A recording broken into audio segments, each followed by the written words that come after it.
চলতি বছর হজ যাত্রীদের সুষ্ঠু ও সুশৃঙ্খল হজ ব্যবস্থাপনা উপহার দেওয়ার অঙ্গীকার করেছে সৌদি সরকার। এমন তথ্য জানান সৌদি হজ ও উমরা মন্ত্রী তৌফিক বিন ফাউজান আল রাবিয়া। জানান, এই বছর সৌদি হজ ব্যবস্থাপনায় রোবট, উড়ন্ত ট্যাক্সি চালু সহ এআই প্রযুক্তির সর্বোচ্চ ব্যবহার করা হবে।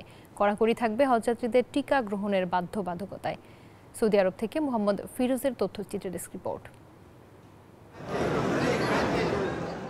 চলতি বছর 1.5 কোটি মানুষ করবেন উমরাহ।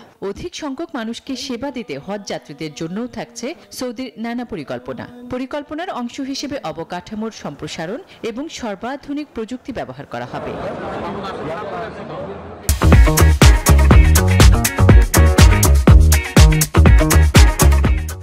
এর জন্য আগত হজ যাত্রীদের বিড়ম্বনাহীন, সুষ্ঠু ও সুশৃঙ্খল হজ ব্যবস্থাপনা উপহার দিতে মরিয়া সৌদি সরকার।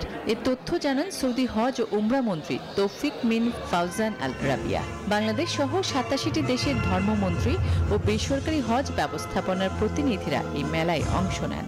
হজ ও উমরা মন্ত্রীর সাথে আমাদের কথা হয়েছে এবং ভাইস মিনিস্টারের সাথে কথা হয়েছে, ডেপুটি মিনিস্টারের সাথেও আমাদের কথা হয়েছে।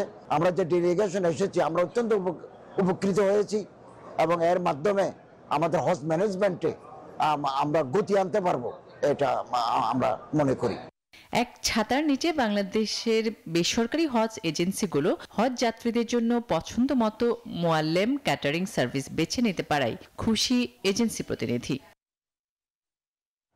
নির্বিঘ্নে হজ পালনে বাংলাদেশি হজ যাত্রীদের সব ধরনের সহযোগিতার আশ্বাস দিয়েছেন Saudi মোয়াল্লেম service company.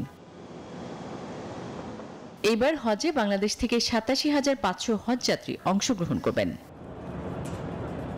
Desk report, news 24।